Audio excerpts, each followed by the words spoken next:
Il y a 20 ans, les jardins de Gaïa se sont construits autour d'une belle idée. Une idée simple, pouvoir faire découvrir des thés de qualité que l'on peut apprécier en toute confiance. Quand Arlette Romer fonde l'entreprise en 1994, l'offre en thé bio était inexistante en France. Mon plus gros challenge a été de trouver des producteurs de thé bio ou des producteurs prêts à travailler en bio. Cela n'a pas été facile car nous devions les convaincre et nous venions juste de démarrer. C'est la passion et l'amour du thé qui a contribué à ces rencontres et qui a permis de tisser des liens forts qui sont pour la plupart devenus de belles relations d'amitié.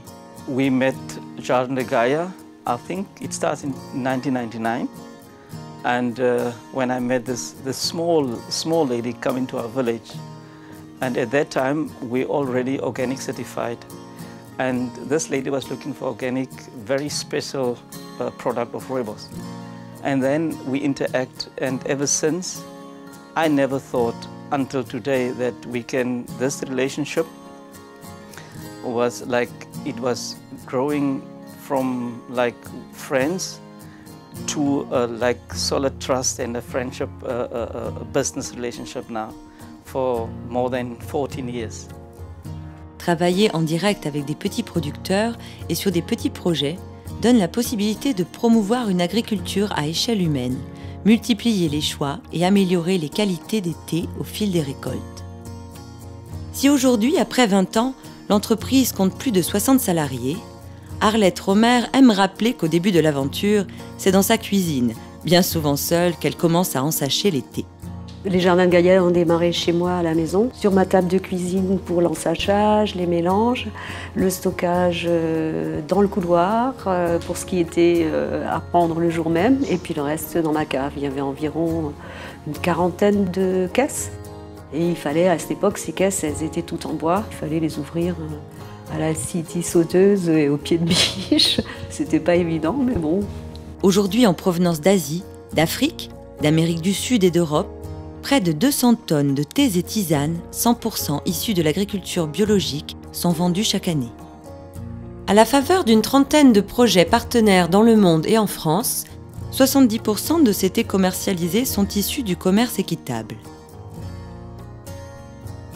Les épices entrent historiquement dans la composition des recettes exclusives des jardins de Gaïa. La polyculture vivrière est bénéfique pour les sols, diminue les risques face aux aléas climatiques et assure surtout une source de revenus supplémentaires aux producteurs de thé d'Inde et du Sri Lanka.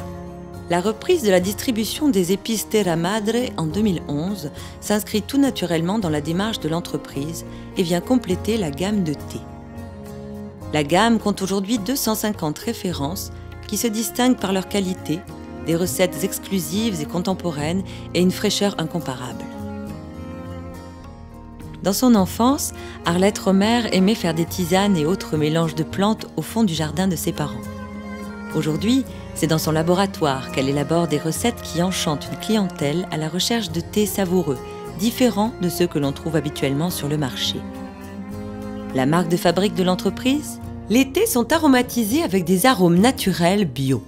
Fruits, fleurs, épices, huiles essentielles, le choix des ingrédients ajoutés est crucial. 60 à 70% des thés vendus au jardin de Gaïa sont aromatisés. Cela représente l'équivalent de 150 tonnes qui passent chaque année par la salle d'aromatisation. Pour autant, ces chiffres ne doivent pas masquer le degré de subtilité recherché dans ces mélanges originaux. Un arôme n'a pas pour but de couvrir le goût du thé, mais au contraire de l'accompagner. Belles à regarder et bonnes à déguster, ces créations inspirées transportent le cœur et l'esprit du consommateur avec aisance. Si le commerce équitable est privilégié pour la production des thés, les emplois de proximité sont favorisés pour leur conditionnement. Une fois arrivé en Alsace, le système de roulement de stock permet d'être au plus près des rythmes de production. Pour une fraîcheur optimale et une parfaite maîtrise du processus, les thés sont conditionnés et aromatisés à la demande et toujours à la main. Ces étapes délicates sont réalisées à Wittisheim ou par des établissements et services d'aide par le travail à proximité.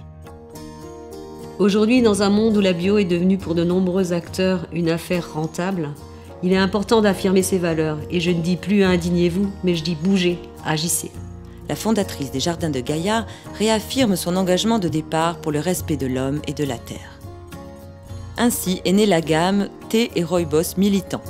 8 recettes créées en partenariat avec des associations qui ont du sens aux yeux des Jardins de Gaïa.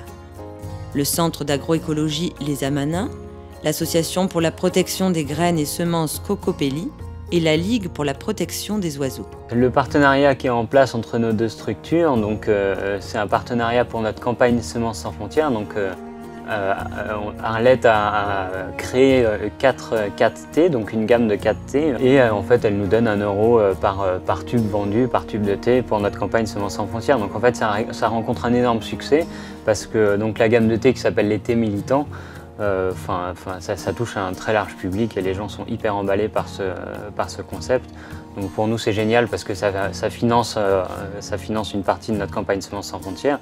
Donc via cette campagne en fait on envoie entre 150, 200 ou 300 certaines années colis de semences gracieusement dans tous les pays les plus pauvres, donc dans les communautés rurales.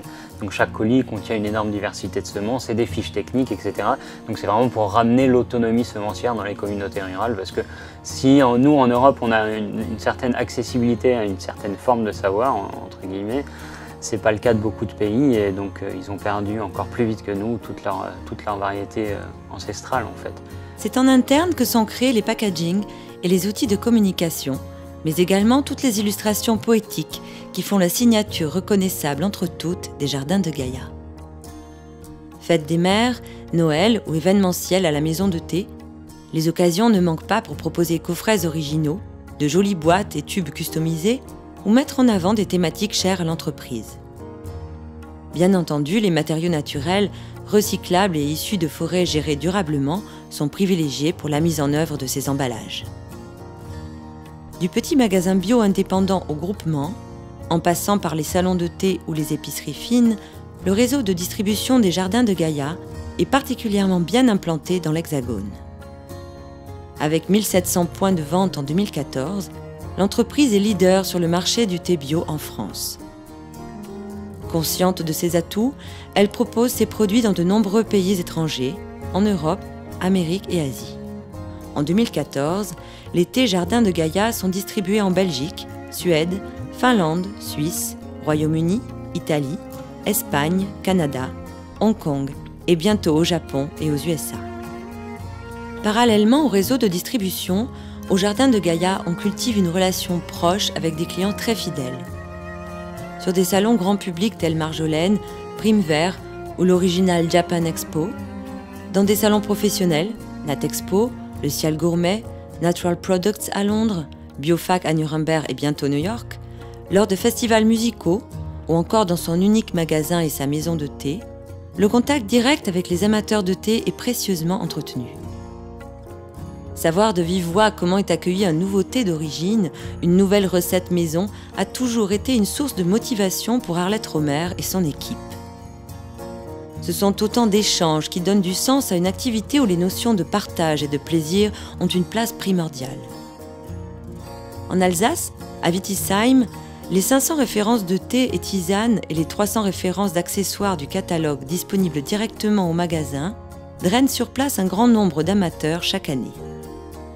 C'est l'occasion pour eux de découvrir l'entreprise, entourée de 5 remarquables jardins zen, véritables havres de paix uniques en Europe.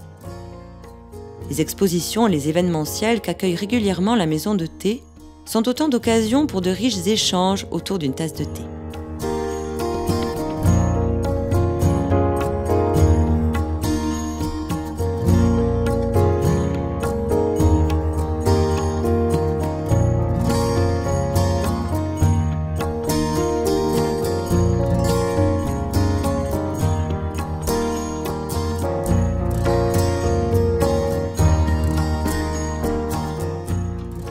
La qualité reconnue des thés lui permet de s'implanter sur le marché du haut de gamme. Les primeurs, les grands crus bio et les mélanges raffinés, souvent déclinés sous forme de collection, suscitent l'intérêt du novice à l'amateur en passant par l'expert. En tant que spécialiste de thé, je pense qu'elle a un œil très sûr pour les vrais thés de qualité. Qu'elle a également un œil très sûr pour les fournisseurs sur lequel elle peut compter. Parce que, évidemment, c'est un produit naturel. Évidemment, les récoltes ne se ressemblent pas toujours, mais quand on connaît le jardin qui produit, on sait aussi quelle est la fiabilité de l'équipe. Et je pense qu'elle a vraiment procédé à une sélection intéressante et elle a trouvé des thés qu'elle était la première à apporter sur le marché français. Elle a vraiment trouvé des thés nouveaux, des fournisseurs de terroirs pas encore connus. Elle a fait une démarche de pionnier, à mon avis. L'une des priorités de l'entreprise est de sécuriser les filières. Il est vital de travailler main dans la main avec les producteurs. Il faut les rencontrer, les écouter, anticiper, parfois adapter les besoins ou les volumes, développer de nouvelles idées, de nouvelles fabrications et surtout soutenir les plus petits. Tout cela, bien évidemment, en respectant nos valeurs propres, celles du respect de la terre-mère Gaïa et des hommes qui y vivent. 4 thés de la gamme ont été primés en 2013 aux Great Taste Awards, qui sont les Oscars du monde de l'alimentation au Royaume-Uni. Parmi eux, le Mineral Springs Primer, seul thé d'origine à obtenir la note maximale de 4 étoiles, déjà distingué en 2009 par le Club des buveurs de thé en France, au même titre que le Grand Kimoun. Une telle carte de visite est un véritable atout pour les Jardins de Gaïa. Les Jardins de Gaïa, c'est l'œuvre d'une femme passionnée et proche de la nature qui n'a pas fini de nous faire rêver.